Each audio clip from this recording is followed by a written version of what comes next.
Welcome in. We are live with Soul Awakening Conversations Emerge and Flow. This is a space of openness. This is a space of curiosity. And this is a space of gentle truth.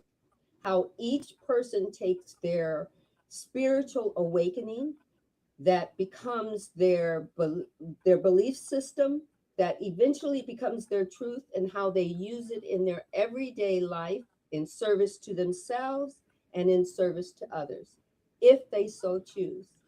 Take what resonates and leave what doesn't. This is not a space to convince you to be anything or anyone that you are not willing to be all on your own. We are only sharing with you how we grew, what we went through, what we're going through, and how we chose to share it with others. So it's not meant to reshape you. You're the only one that can reshape yourself. We're just assisting with information. And information is, you know what? Infinite. It's infinite. There's an infinite amount of information there. You can choose what you need when you need it. I am so happy to I am welcoming Titus Glenn to sit down and have this cosmic conversation with you. Titus is one he's offering himself, his rootedness in his lived experience, in his spiritual embodiment, in his service to others. So let's welcome him in. Take what resonates, leave what doesn't. This is not a place to argue. I'm not going to convince you to be anything that you don't want to be. And I hope he shares with you some really good information. I've grown from just watching his videos and listening to him share. So I hope you grow too. Welcome in, Titus. Thank you. Thank you for having me. It's a pleasure to be here. Thank you again for the opportunity. All right. So so we're gonna get started. All right. Okay, Because let's get it. guys, when he agreed to do this, I went into meditation and I told the divine, I said, I've got to have these questions have Titus is deep. Okay. No, I won't say any more deeper than any of my other guests that I have been on, but I have watched him over this last year that I have, started following you. Mm-hmm. And when you were first on, it was just about your your awakening moment, and we Yes. talked about that. But now it's expanded because I I now understand. It's like I didn't know you were a reverend. You know what I mean? It just happened recently. We're going on our year anniversary in May, and that is exciting for me because it was under the one and only Reverend Dr. Yanla Van Zant. And Mm-hmm. so to be licensed under her ministry has been life changing, to say the least. The whole experience, the growing process, being able to sit with what I would say one of the greatest spiritual leaders, teachers of our time. Everybody don't get that opportunity, so I'm grateful. Yeah. I was so excited. It's like Reverend. And then on top of that, guys, the music, the songwriting. I mean, when I first started following you, I was watching you write lyrics Hmm. and share them. And it was like, and now you're teaching the vibrational frequency of how to um, calm your nervous system Hmm. and everything. So I'm going to start with these questions because I'm just so excited. I hope Okay. we can get through them because I went from 3 to 5, from 3 to 5, guys. So here we go. In your own life experience and your daily practice, what helped you reshape your, because, and this comes from, I'm also hearing you talk about deconstruction. So Hmm. this where this question kind of came from. What helped you reshape your belief in God, your belief in spirituality, and how the universe actually works? I think for me, what helped me reshape it is realizing that my experiences in church were still real. And what I mean by that is that I've been singing pretty much all my life, but having a mic in hand and leading worship and the seeing and feeling atmosphere shift is a real experience.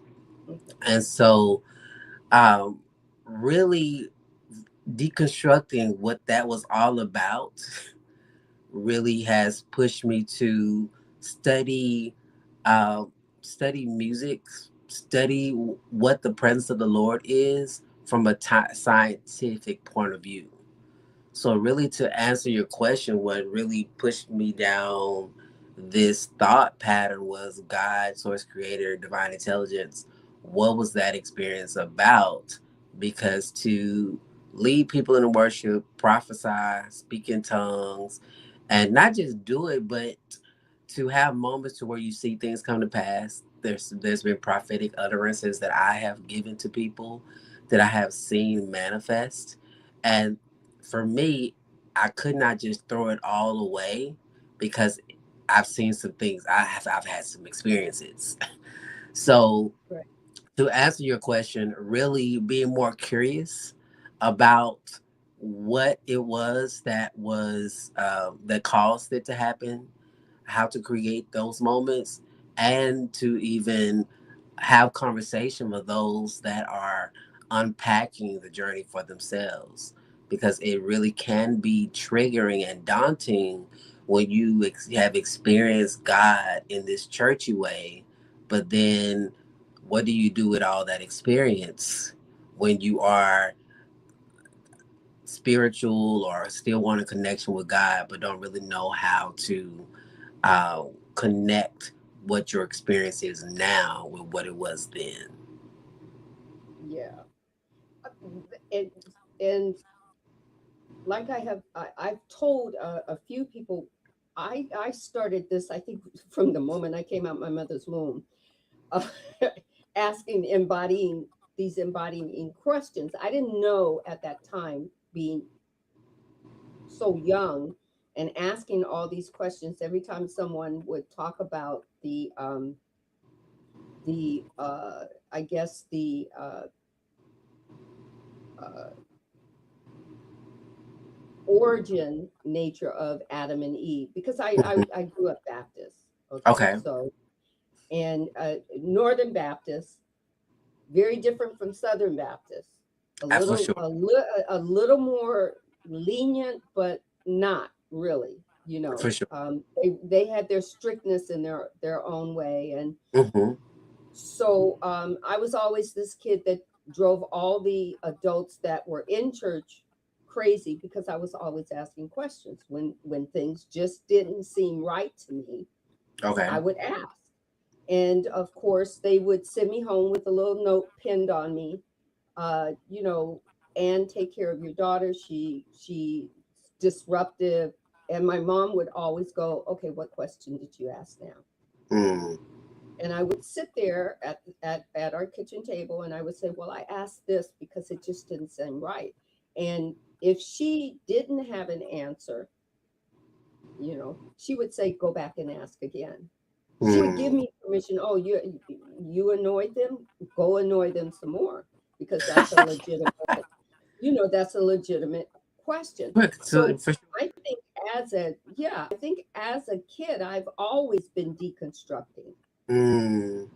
I just didn't wait to, I had a the presence of my mother, which I believe she was my guardian, spiritual guardian that came in human form to Okay. have me, right? Mm. So So for about 30 years of my life, at least for the spiritual questions or the religious questions, I always had my mom like pushing me to ask more, or okay, if you're not getting it in our church, there's a church up the street, there's a Methodist church, see if you can find some information there, or go to a holiness church and see if, I always had that permission, to do that.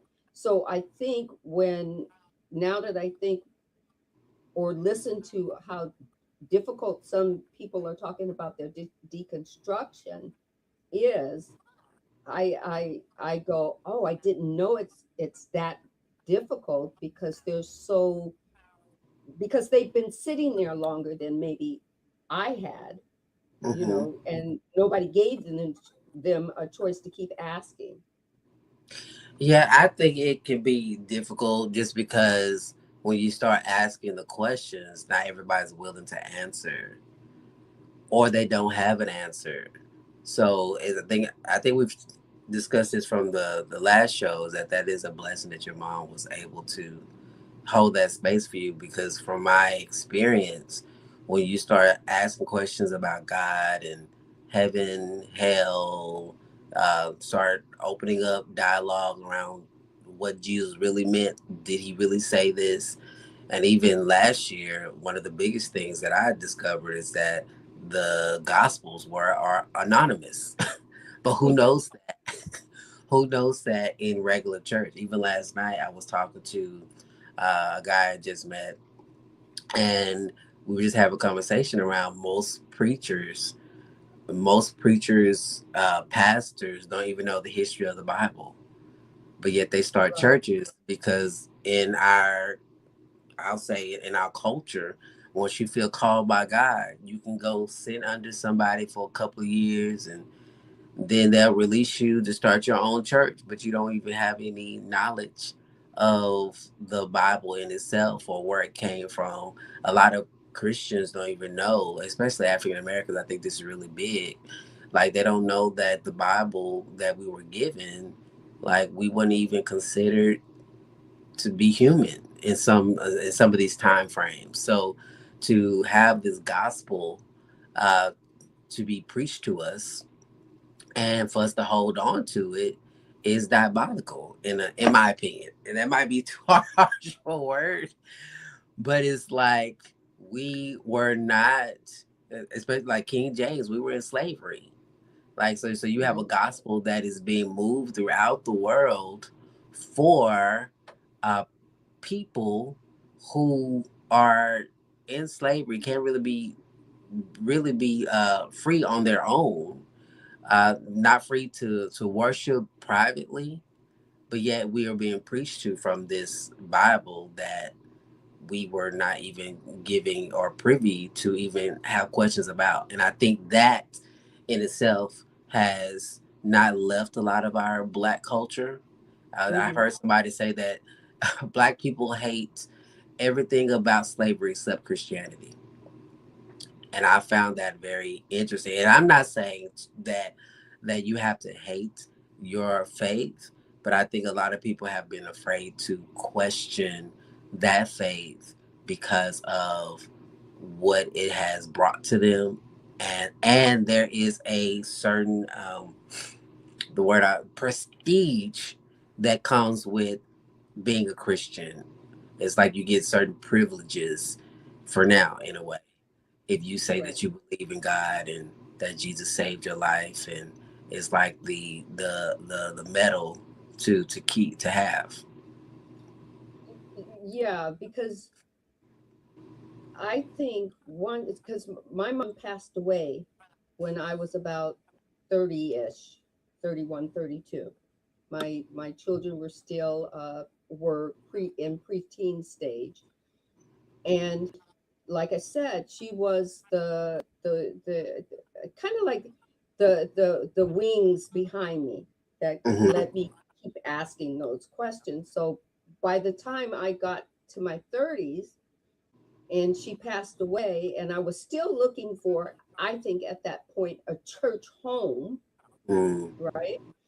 um and trying to, also trying to find my place in all of it, because I knew that I knew, not Mm-hmm. I believed, but I knew that I knew that God was very close, For you know, absolutely. but because I was, I was grew up in that religion that said God was out there. God, you know, God chose said that you were a sinner because of this origin story, Mm-hmm. and also had that, you know, fear instilled in you that you have to make yourself picture perfect in this human form. Then, and the only way you're going to know that God accepts you is when you die, right? Right. So you work all this time in human form, and it's pretty much not really enjoying any of your life, because you've got to, make sure that you don't cross any, that all your I's are dotted and all your T's are crossed. And it's based on other people saying, well, I'm an emissary, or the interconnection between God and you, and I'm going to tell you what God thinks of you. And we're talking about pastor, minister, uh, Right. uh, you know, uh, any of the clergy or whatever. And so when I got to that place where I was started to feel the divine in me, my mom passed away, Mm-hmm. right? And I kind of retreated a little bit. Okay, I don't think that my mom's death made me do the born again Christian thing, but it was non-denominational. It wasn't a Baptist, it wasn't Methodist, it wasn't Lutheran, it wasn't any of those. So it was non-denominational, and I said, "Oh, this must be it. Mm-hmm. This is they're going to teach me this closeness that I feel." And what they taught me was, it taught me it didn't teach me how to live. It taught me a certain uh, uh, wording that I had to go tell other people, because I'm supposed to be, I'm supposed to tell other people, okay, if you're not living the Christ, if you're not living Christ like, if you don't believe that you're a sinner, if you don't believe that because you're a sinner that Jesus died on the cross for your sin, he shed it blood, and you have to believe on the blood of Jesus, and you're going to go to hell. That's what I Right. started having to say automatically. Not did I get my life together, not that I Right. started to use it in my everyday life and whatnot. It was, now you need to go out and you need to bring other people to the church. You need to bring other people in. And I didn't understand it there then, but I understand it now, because when I started repeating it, and I would go, I actually said that. I actually Mm-hmm. condemned people. That didn't feel right. Okay, so that's still got outside of me, and I just had to go, okay, no more, and once I left that, I got the famous last words, well, you just turned your back on God, Mm-hmm. right? So it was like, now I understand the deconstruction part of what people are going through. Absolutely, because you end up having to change communities in a sense. It really is what I call like a type of divorce. It really Right. is a type of divorce because people that don't get it, they treat you a different way. Um, it's like the group of people that you used to hang around with, you can't really hang around with because you feel displaced. Yeah. So it's definitely one of those things. It's like, and then you have to see. Sometimes you have to see them publicly. And if anybody that's ever been through a divorce, it's a weight that you go through when you can't. Uh, grieve without seeing the individual. And I would say a lot of it's not the individual, it's just the experience because you see Jesus everywhere. You see, everywhere. Yeah. everywhere. So you can't necessarily shut it off because this nation, quote unquote, is built on people being saved. And so it is definitely a lot to unpack when you are navigating a belief system that most of I ain't gonna say most of the world, but a lot of your close people are associated with, and you just can't, get around it until you start deconstructing, and then until you start getting into other circles with different belief systems. But that takes courage. That Yeah. takes courage to ask the questions, to go to other places. I think for me, it took courage to first own my sexuality, but then also go to other churches that accepted it because that was foreign to me to have access or even the knowledge and the information that there were other churches that would be okay with me being a same gender loving black man. Because Hmm. as far as I knew, you Right. don't do that, you go to hell. And most of the churches that I was connected to was preaching they was preaching that message at least once a month about Right. fornication, Right. fornication, Yeah. and more so fornication and being gay and all that. Yeah. The So Sodom and Gomorrah, and absolutely, you know absolutely, that. Yeah. absolutely, absolutely. So Yeah. it's definitely one of those things that people, when you walk through it, it takes time. It takes patience with yourself because at any moment you can be triggered. Yeah, at any moment. I mean, it's the same thing. I've been, the first half of my life, this is what I truly believe. I believe that my soul chose me being born in 1957 so that I could, and I make some people laugh with this. My soul wanted me to date men, uh, date my high school sweetheart, marry my high school sweetheart, have children with my high school sweetheart. We had three children, and then at some point, marriage wasn't his cup of tea, and he walked. Hmm. That was the and when his higher being uh, kind of left, it opened the door for something different to happen, me to start Hmm. living life. Now I have to live life as a single mother.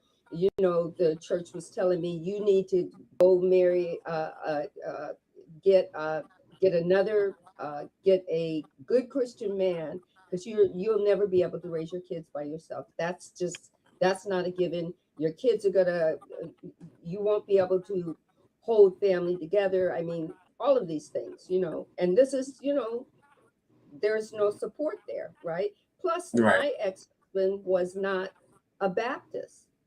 Hmm. So woe is I'm just left. We can't help you because he's not a Baptist, Hmm. right? But I believe my soul wanted me to experience that, but also within me there was, I just had an affinity. Is that the word? Or I knew that my next relationship is with a woman, Hmm. right? And then for all of those individuals, when I came out, they were like, "Well, no, you have kids. No, you had a husband. You need to go get, you need to go get hands laid on you. You need to, uh, something is is wrong with you, that kind of thing. See, that's what happens when you leave the church. Hmm. I'm telling you, they did Sure. a whole lot of, hold on a second, my thingy is, hold on, my battery just died on something. There we go. So I have Grace says, I believe God allows the grace. her name is Grace, but she says, I believe God allows us the grace to have mishaps as he knows we're not perfect, and and I've learned from those mishaps so that I do better in the future. I see that as a win-win. Mm, I see it as a win-win too. I don't see mistakes are part of why we're here. That's for sure. a part of my whole learning. But my thing was, I didn't choose to be with a woman because I had I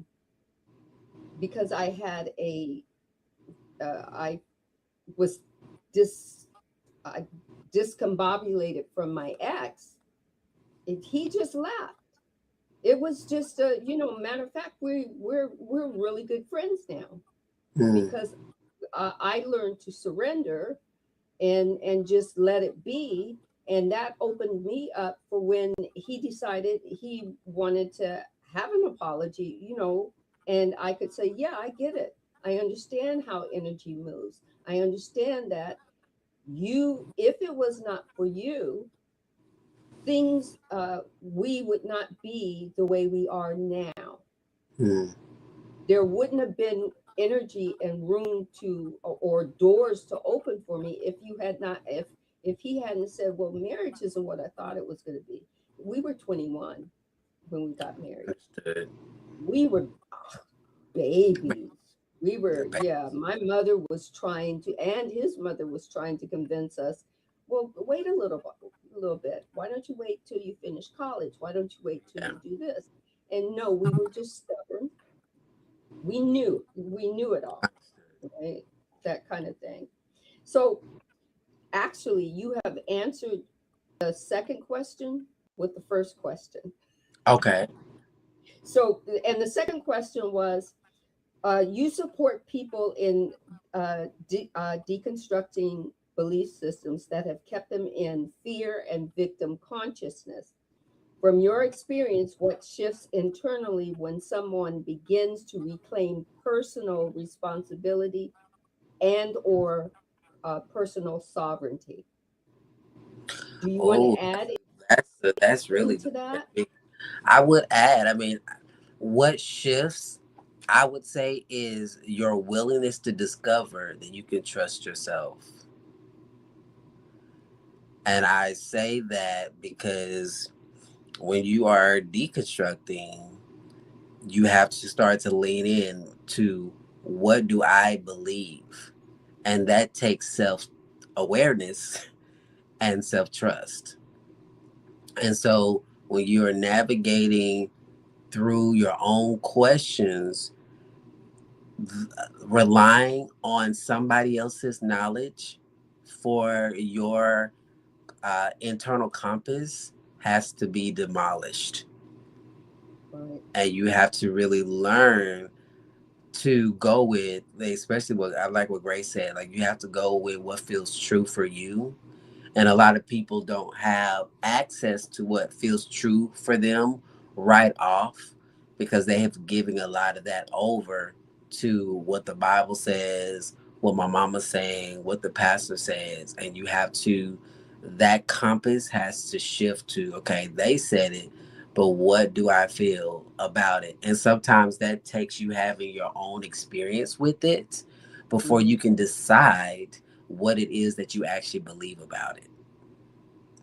And Exactly. that in itself can be scary because the experiences that you might need to have to figure out what works for you, there's a somewhere in your brain that says that's wrong, don't do that.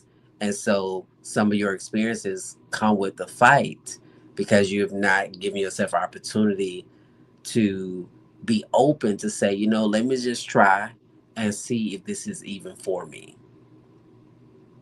Exactly. Exactly. I think also I was talking to a young man. It was just a conversation.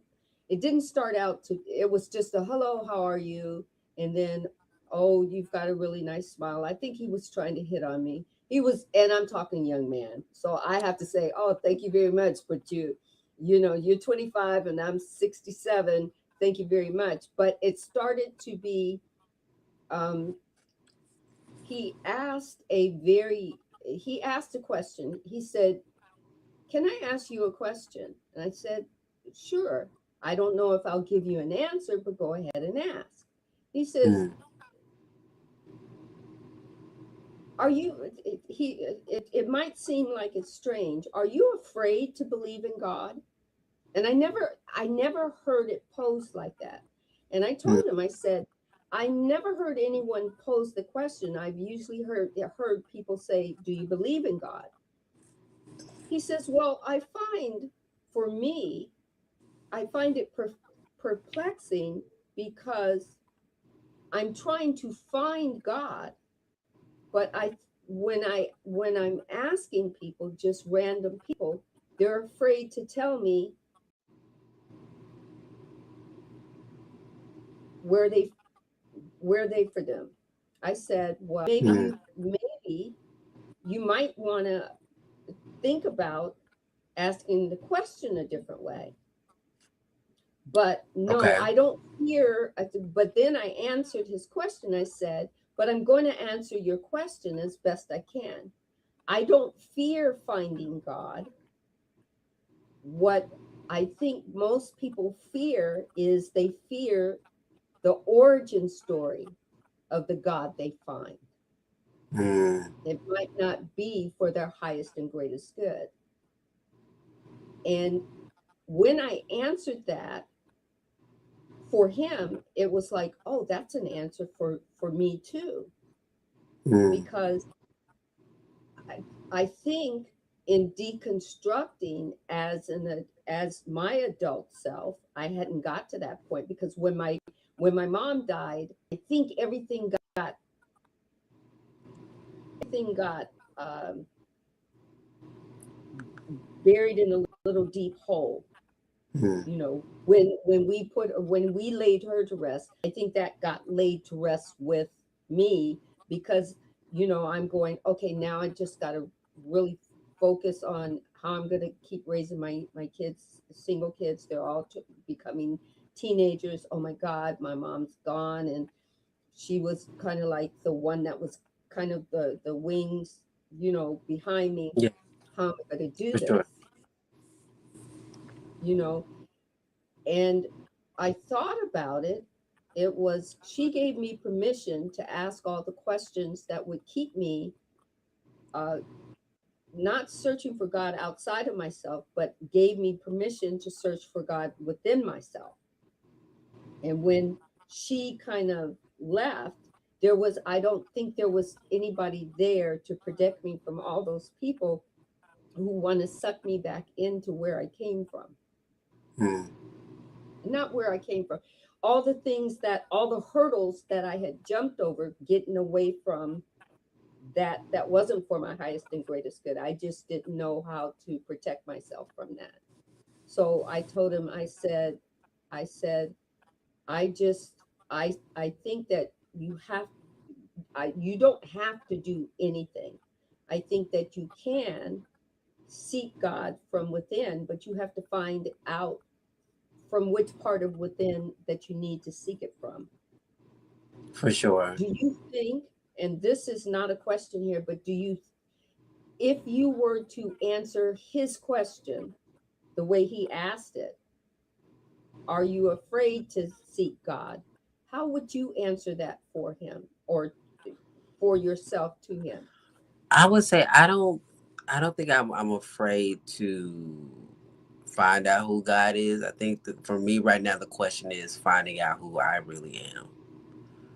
Because that for me they're one and the same. And that's the path I'm on currently. Not saying that I'm the Mhm. all powerful God or you're the all powerful God, but the way that I am leaning and discovering who God is the idea that in this consciousness God wrapped himself in this particular flesh, which is you and me, and chose to live life this way. And so to go on that journey to discover who you are, that is scary because you find out how powerful you are, how much of an influence you have in the reality that you choose to create. And in that, you begin to you begin to question yourself. You begin to sit with what's true, what works for you, what doesn't work for you. And once you start to manifest, once you start to realize how powerful you are, it's almost like you start paying attention to everything. Oh, What you say, that was. do, I wish you how were you in move. the room when I was having that conversation with him, because that is a much better way to say it. Mm, Because I think he was searching for a reason to be okay with searching. mm.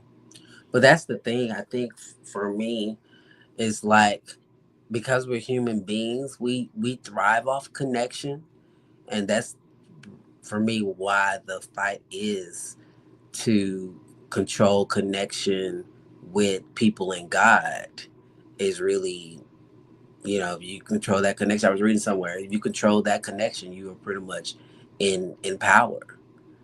And so that journey, or the willingness to say, I want to be in connection. I think that's the be in connection with God. I think that is the universal thing that a lot of people go after, right? So that's why they pick a religion or choose a religion or connect with a religion, because it gives them access to something higher than themselves, purpose, Hmm. meaning. But the real work when you discover that this higher being, that you are connected in ways that you can't even realize on this human playing field. So Right. to answer his question, it really would be more around being more afraid to be in connection with you, as if you were in connection with the God of your understanding. Ah, yes. Yes. Welcome in, Yeah. Casey. Um, Grace also she says, and I love this. Grace, why are you in my head? Okay. This is something that I used to wrestle with for a while. She says, I associated the word with God with churches that I attended, and it turned the word sour. Then, through meditation and research, I learned the word God is just a word.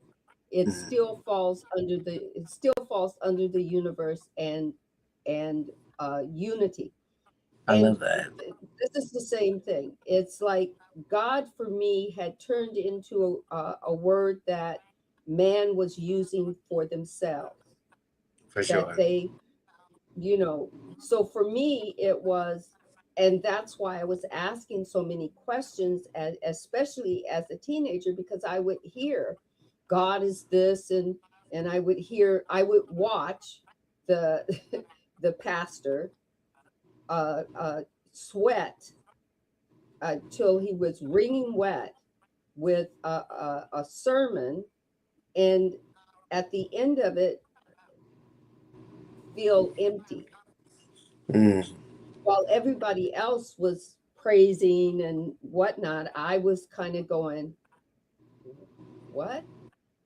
mm. You or looking at them throw the word God around whenever they wanted people to do exactly what they wanted them to do. Well, God says, and that kind of thing. So, and I like grace, I associated it with church. Yeah. Okay. I mean, that's a But powerful awareness, that's outside of me. because that's been I guess that's the textbook for church. If you want to be a part of a lot of organizations, you got to read that book. Um, but the harm comes because, again, people don't really know how to interpret it unless Mhm, they actually study, go to school, and most do not. They mhm. study based upon their own revelation, and then they start looking for scripture to support their revelation, not having history of where the Bible came from, no history of the dialect, what was going on in the culture, so many things. And so I I I just really I have had to really pause and just let people do them Right, to right. be at peace that that book in itself is man-made. It has a lot of universal truths, but when applied inaccurately, it does a lot of harm. Yeah, And so for me, the Bible in itself is a book of the mind, especially when you start looking at it from a metaphysical point of view. It's I like the way somebody said it the other day. It's a book on how to live consciously or how to create consciously. When you start looking at the Bible with Adam and Eve, and really being protons and electrons, and it just brings on a different type of meaning, flavor, understanding, that this book mhm. was not meant to be a moral book but turned into one for sake of control. For yeah, for sake of control. You know, about the 16th, 1700, in that year when it started getting translated and used to con- you know, if we can control the people, if we can tell them that they're sinful, and we can tell them that they can work to this, to get to this in to get back into God's good graces, and we just, you know, rewrite a few things. We take out a few, you know, letters or notes or whatever, you know, was a compilation of this book. But I want to shift the conversation to question number three. You are a lyricist and a musician, and you work deeply with sound and vibration. How does the music, the tone, the vocal frequency help people release their fear based conditioning and reconnect to their own inner authority? How are you helping people to do this? That's a beautiful question, the way that you put that. First and foremost, I'm providing the experience, especially currently with little snippets and giving people the opportunity just to follow along, a call and response, if you will. And the way that that is really taking shape is very beautiful to see, because a lot of people are not aware of the power of their own voice. Mm, So to do the exercises and to feel it in your body, you can't take away somebody's experience. And so what I've been getting a lot on social media is that people have said they feel goosebumps, they feel better, they feel a sense of peace. And so my work has evolved so that people can understand that the best medicine that you can give yourself is your own voice. And this connects with trusting your inner voice. And mhm, sometimes that starts with learning your voice audibly so that your body can feel it in its natural state. And so what I've discovered, even in my own journey, because I had stopped singing. I hadn't sung in church in forever, but I missed singing and leading people into worship. And so for me, it's like I had to do my own experimentation mhm, to sit with and sing to myself, sing vows, sing affirmation, and what I felt afterwards was just as equivalent as if I was singing the word Jesus in a sanctuary.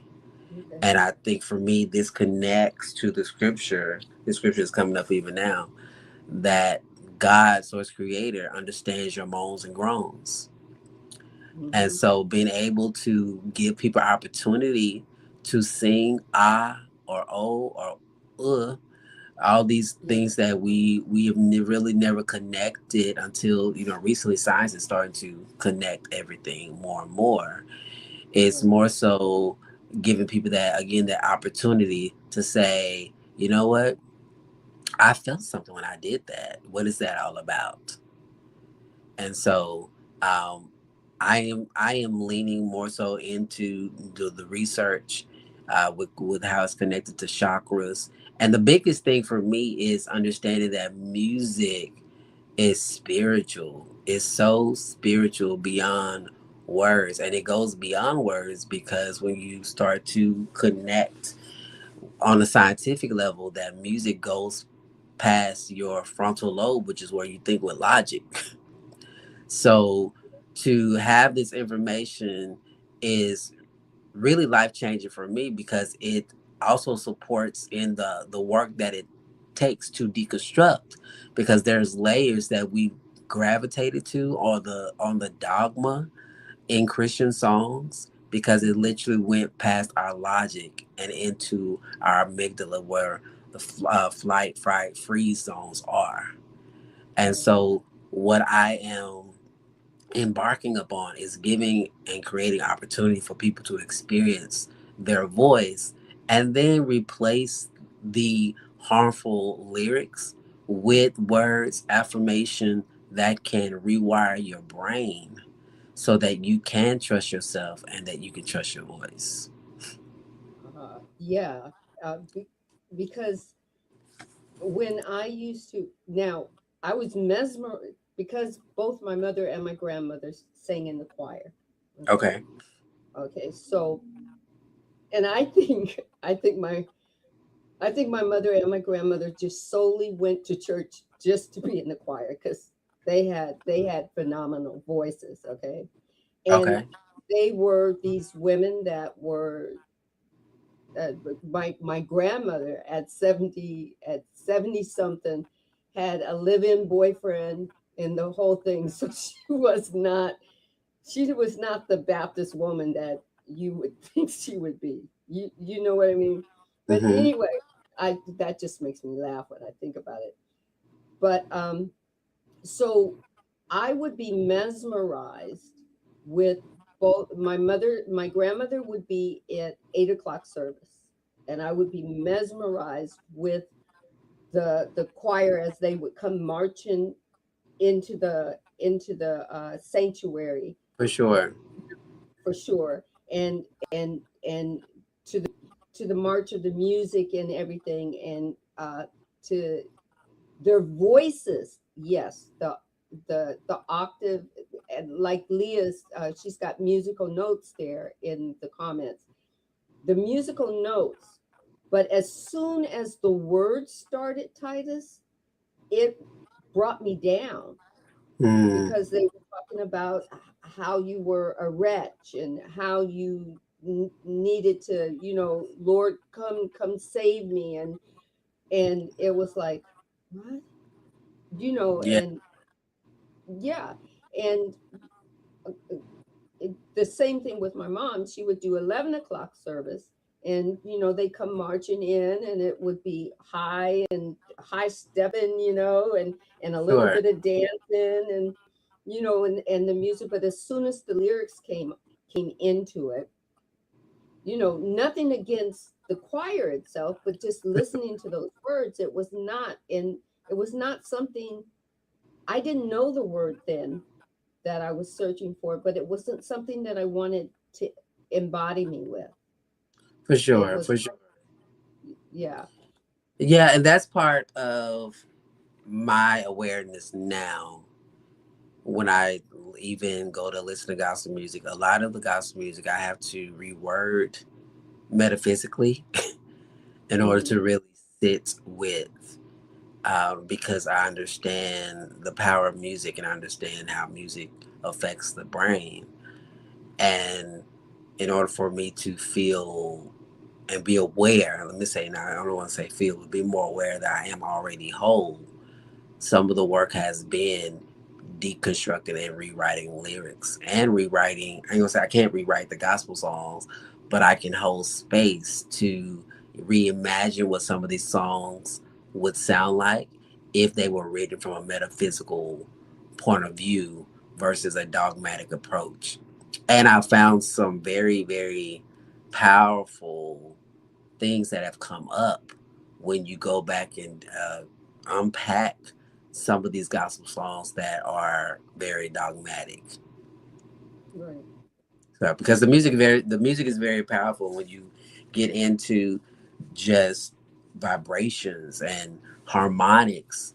There is a sound within the sound with music that people are not aware of. So there are Like the other affirming the language of, it's not like you were saying. Also, I remember it was a short that you did about supporting the nervous system, or Mhm. regulating the nervous system, the sound, the music, and the affirming language to affirm, uh, to support your nervous system. You talking to Absolutely, you, right? absolutely, In and your body knows your voice. So when you sing, when you hum, your body is taking um, what is the word I want to use? Your body becomes subject to the voice that has power over it, and you hmm ultimately have power in the way you speak, the way you move, and when you speak and you sing and hum, several things are happening in the ether. Those hmm that don't know anything about sound, like music is sound, and when you begin to study, there are sounds that we can't even hear that are still taking shape. And right. so to sing or a hum for that matter, you're putting out a frequency of vibration. You can hear the the foundational tone, but there's other tones that you can't hear that are Right. actually sounding that your body resonates with. And so Okay. when you get into that and just the experience of it, your body automatically knows what to do. So that's why some people may cry, some people might smile, somebody might, want a hug, or they might feel a release, because ultimately the sound is doing the work in ways that we can't even always articulate if we were just to say it out loud. Right. So that would be also, so have you, okay, here, this question isn't written, so it wasn't one of my questions that I wrote down in here. So light language, Mm-hmm. or what is called speaking in tongues, or Mm-hmm. whatnot. I speak, that's one of my gifts that was opened up to me, is light language. And, you know, when my higher self calls me to do it, I just surrender to do it. But Mm-hmm. I have noticed that I love when I hear people put their light language to music. Mm-hmm. Have you uh, in have you been part of any of that yet? Yes, I actually have created some YouTube videos with light language and music, or the ambiance. Because for me, it's just like being in a worship service, to Mhm. put that light language on some strings or some instruments that create that angelic atmosphere. Uh, what is happening on a scientific level is really is creating an opportunity for your body to feel safe. Mhm. And so that's why a lot of times if you go to a church service and they start playing certain chords, the major, the minor, well, really the minor creates like this deeper alternative state to where Mhm. your mood goes into this somber approach. Right. um and if you're not musically, so it's kind of, it's like you have to know like the difference between music, the major and minor. But you can feel it, but you can feel it within your body and in the room. But going back to your question in regards to the light language, I have put some light language over some tracks just to Mhm. enhance the experience of the light language piece. Because again, light language is what I call just another vibrational state. Yeah. And so with that, it's still musical because of the rhythm, and being Mhm. able to take the syllables that your soul is saying and put it with a beat. It's Right. almost like the sound of a shaman, because shamans are medicine men, and they use music and beats in order to uh, enhance or go into the subconscious mind. And really, again, is going back to that science piece of what music does. It goes beyond the logic and gets you into a state.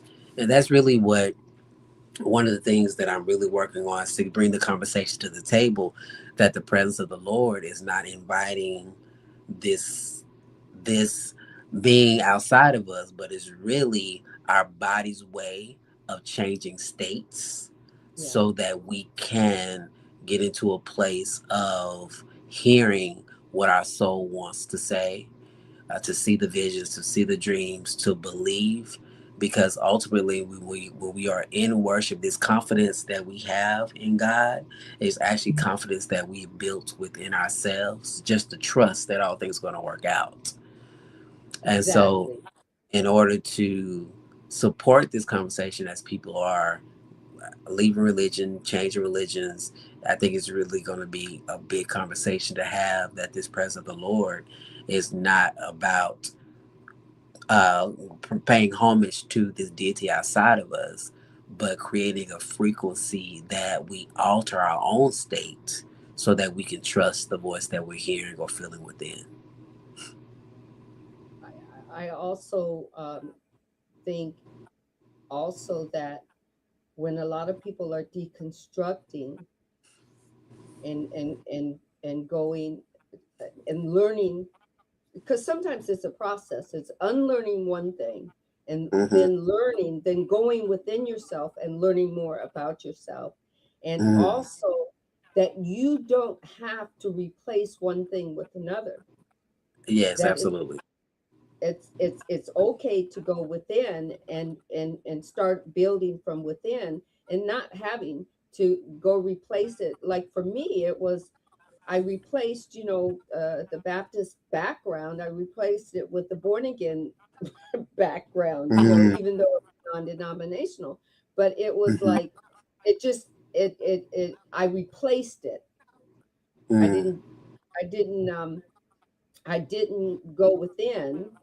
I just replaced it and it stayed surface. And I think that that when they go in and they through through what you're doing, the service that you're doing, they can learn how to calm their nervous system so that they Mm-hmm. don't have to replace it with anything but themselves. I think what you're doing is right. Absolutely, you can keep it, you can alter it, but it's really learning how to go within to trust what you hear and trust the power that you have to change, alter, and do what works for you. And I believe that when you begin to sing and use your voice as medicine, it's hands down a whole life changing experience, because you don't have to have anybody, quote unquote, lay hands on you. You can create the environment yourself. Um, Exactly. or you can go into other spaces and be able to sing with other people without having this fear of how you sound.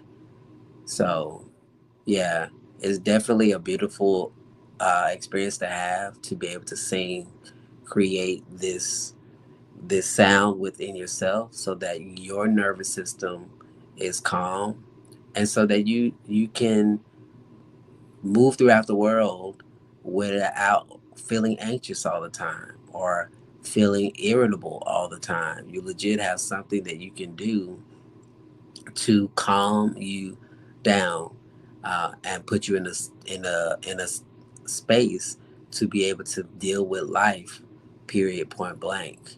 Mm. And there's so much research that is opening up to us on even the connection with the nervous system and the chemicals that are even released when you sing. And I'm fascinated now because there's even research and conversation around how deep your tongue goes, and if my memory serves me correctly, your tongue goes all the way down into your gut area. So when you are singing and humming, like you're not, you are there. There are certain nerves within your body that's actually getting a form of vibrational treatment Right, that right. this supports your entire body and how you're made up. I remember there was a short that I saw you do, a reel that I saw you do, and I saw you speak and not do, like you're not entertaining. Do you know what I mean? But Hmm. you were speaking, and I came in at the end of it, and then of course when I went to try to get back to the beginning, of course it moved, it's it scrolled, and I couldn't get Hmm. back to the right to the right one. But you were talking about Ezekiel's vision, Oh right? yes, yes. And it was you were talking about the ideas being like a wheel Hmm. or cycles and seasons and embodiment. Could you kind of, Now if you this remember? was just a. I remember the post because it was for me. It was. I think of the Bible again as a tool to understand how life works. I don't Mhm, look at the Bible anymore as a moral book that you got to live this way. I believe it's a book that speaks to different things that we we can be aware of if we open up our heart and open up our mind. And so mhm, this particular thought came because I was reading about chakras. And those that don't know about chakras, these are different energy points in the body. This is what they use for acupuncture when they're trying to find, where to pin you at to relieve pressure and all those things. And I was reading on chakras, and what I was discovering is that chakras um, are described as wheels. And so when you get into the conversation of wheels and where the chakras are located, there's also a thought in regards to these chakras. They're basically like stairs going from mhm. root to the crown. And my revelation in this conversation was, what if Ezekiel, because there's a song, Ezekiel saw the wheel, whale up in the middle of the air. What if the conversation is that Ezekiel was actually looking at chakras and not heaven, as a lot of people try to preach that? And I was just in this thought pattern, really, of what if Ezekiel was looking at chakras and different seasons and times, and my mind just went to, the four seasons and the four faces, and maybe these are different ways that we can interact with how to move and function with these ideas.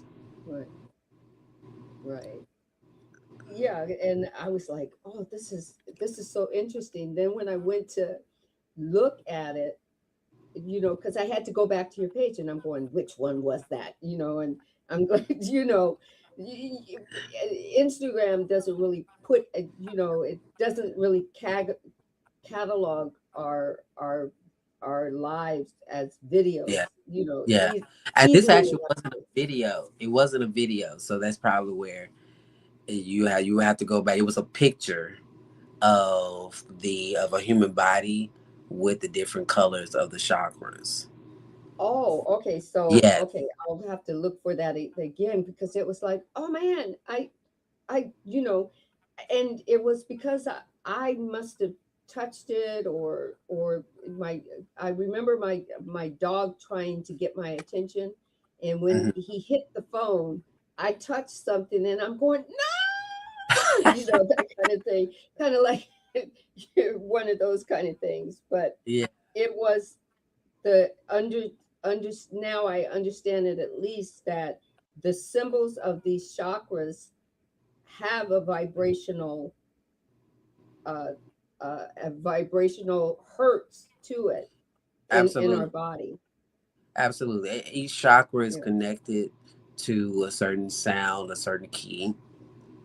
And so when you Mm-hmm. play certain sounds, then that part of that chakra is vibrating to get you into alignment.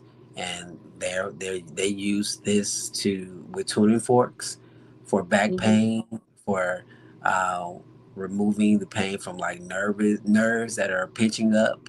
And they're Mm-hmm. finding, and there's research that shows that the vibration from the tuning forks will get in there and do it right. Okay, so guys, you might hear me say this and go, well, why did she even go there? TMI. But when you're when you've gone to the bathroom or you're going to the bathroom, whether you're urinating or taking a dump or whatever, Hmm. your body has these uh, uh, vibrational. We think of them as feelings, but when it's moving through each, uh, I don't know what you would call it, each uh, portal Hmm. of how it moves in order for it to be eliminated. I found for myself that I can feel the different vibrations as it's moving through to if I'm not in a hurry, and if some people go, I gotta poop and just get this done. And sometimes if you just take a moment and you as it moves, you go, oh, it's moving through this it's kind of like a cavern, and it's moving through here, and then there's another resonant, kind of thing, and you go, For oh, and sure. now it's clear. Right, for sure. So our body is moving through having all these the same thing with listening to your heart, and listening to I remember the doctor wanting to check because I was having a problem with my feet, and he went and he took his stethoscope, and he was listening to I didn't know I had a heartbeat in my near my ankles. Mm-hmm. There's a to make sure that he goes, well, you got a little second heart down there. That's the way he told me. You've got all these little pressure points that are attached to your heart, but Hmm. we can tell if the blood flow is Yeah. doing. And I went, oh, so you feel, and he says, and then he checked my heart, and he says, well, they're beating a little bit differently, so I want you to do this and this, right? And I was like, oh, so does that mean my lungs have a different vocal range that it's giving to my body? Y- that kind of thing, what's my respiratory system, is it Hmm. singing a different song? you you know what I mean? It's like, okay, For sure, for sure. I'm still researching, but from what I have discovered, like every aspect of your body is attached to a different frequency. So you have your heart, right? And really your I would say your heart and your lung is attached to the same chakra right here. mhm, So when you do your heart chakra, it's attached to your lung area. okay, So I wouldn't necessarily just off the top of my head, argue that they're different because they're attached to the same chakra. okay. Yeah, and the doctor isn't talking about chakra. He's talking about what he's learned in his book, what he's Yeah. doing with the stethoscope, and you know, because I was like, I looked at him. I said, "Why are you doing that? My heart is up here." And he goes, "No, well, we listen to see if certain things are beating like they should be, and then, it told me, take a dry brush, dry rub your legs, before you go to bed, so that, circulates the helps the blood to circulate, and it keeps this beat up, and it'll keep your feet warm. And at first I thought he was just okay, maybe he's a little loopy, because every now and then you got a loopy doctor. But now, when I learn more and more about the chakras, it kind of makes sense, Hmm. you know. For sure. So I mean, when you think about your body being in alignment, and I could see maybe even just hearing you talk, if the body's supposed to be aligned, then I can see why he was listening to different aspects of the body to see if they were beating the same. Because if they're not beating the same, I can I can connect how that would be out of alignment, because you want your right, body to rhythmically flow together. exactly, exactly. Of course, the doctor might not say alignment. They're going to use whatever their terminology For is sure. for it, but it definitely makes sense. Okay, so we got.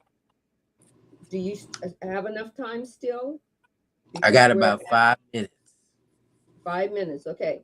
So my sole spotlight question is, when someone begins shifting from being told how to experience God, uh, towards discovering a new direct and intimate relationship with the divine within themselves,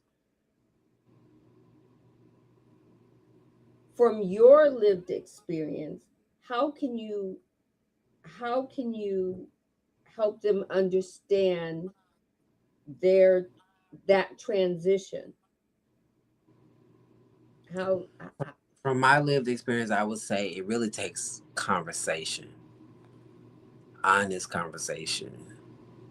I really believe that a lot of this journey starts out with being free to speak whatever you are feeling about whatever is coming up.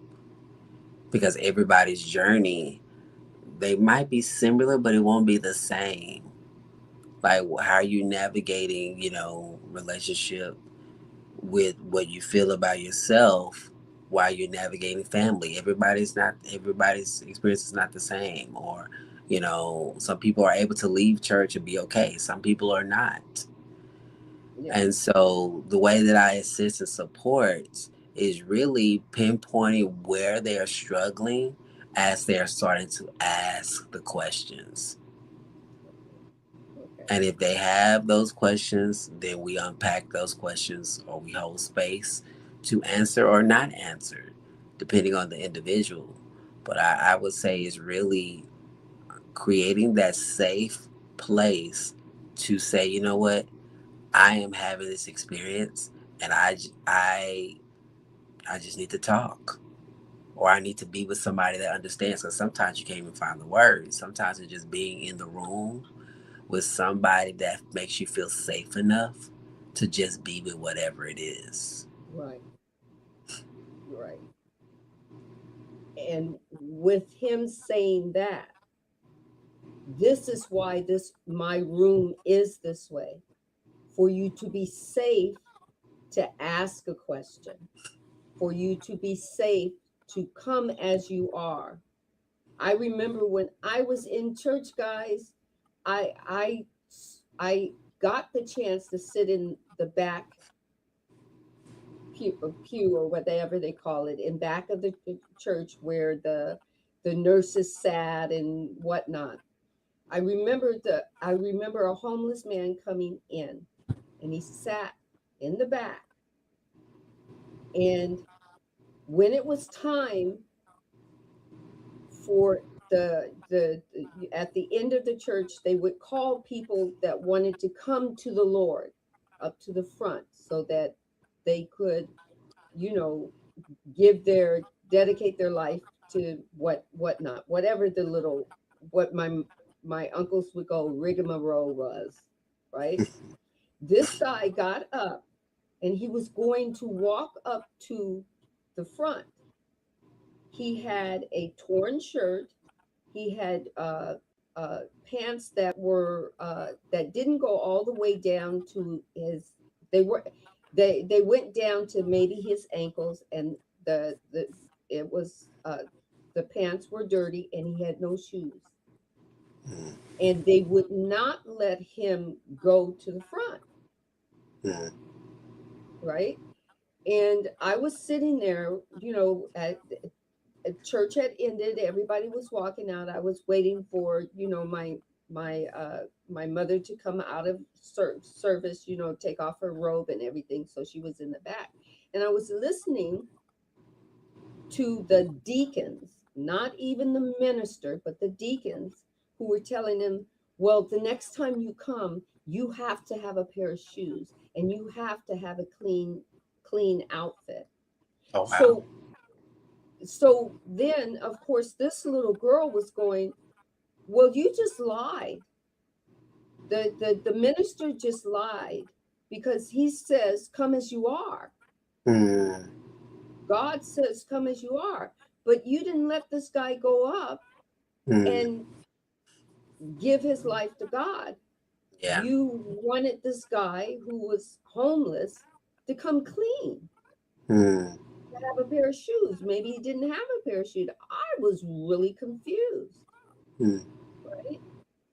And the song you were take there was a song that they were singing, take me in your holy place, make me whole, make me whole, let me be loved. And wait a minute, you were singing the song and having the parishioners sing after you, but you weren't being very Christian like to this gentleman, mm, right? The next service that happened, this guy didn't show up.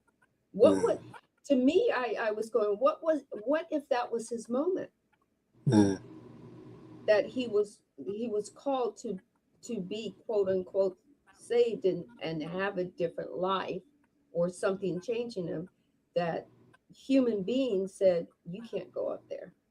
mm, You yeah. don't mean come as you are, that kind of thing. So that's why I want people to know that this isn't about us saying we're right and you're wrong. This is Absolutely. us saying, this is what we went through, and this is what we're sharing with you, and this is what we're going to suggest. And then you, as uh, the individual, gets to choose what's for your highest and greatest good. Take what resonates Absolutely. and leave what doesn't. All Absolutely. right.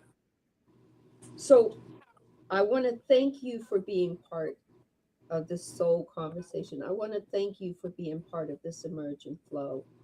And I want to thank you for sharing you with Thank you us. for the opportunity. Thank you for allowing me to brace your platform, and I echo, what you've said. Like that we need more. We need spaces like this, and so I want to invite those that enjoyed the conversation to follow me on all social media, Titus Glenn Official. And if you're looking for a spiritual community, check out the Inner Chamber, some place for spiritual creatives who are on their journey of personal and spiritual development. So thank you so much for the opportunity. Okay. And um, will you send me your YouTube page, so I will. that when I save this on my YouTube, I can list you as a collaborator? Yes, absolutely. Okay. Absolutely. Okay. Definitely. And Titus, I also upload this to my Spotify as Okay. well.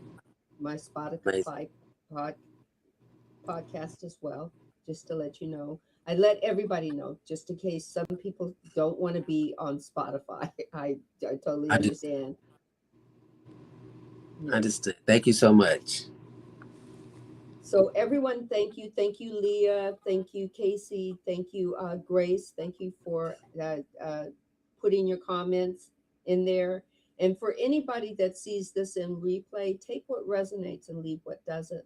This conversation is for, not just for us, because this is how we've grown. This is for you, so that you can grow and expand and eventually evolve, because that's what we're all here to do, is grow, expand, and evolve, and then wash, rinse, and repeat. It's not about getting it right. It's about just having a journey. Thank you so much for being part of this moment.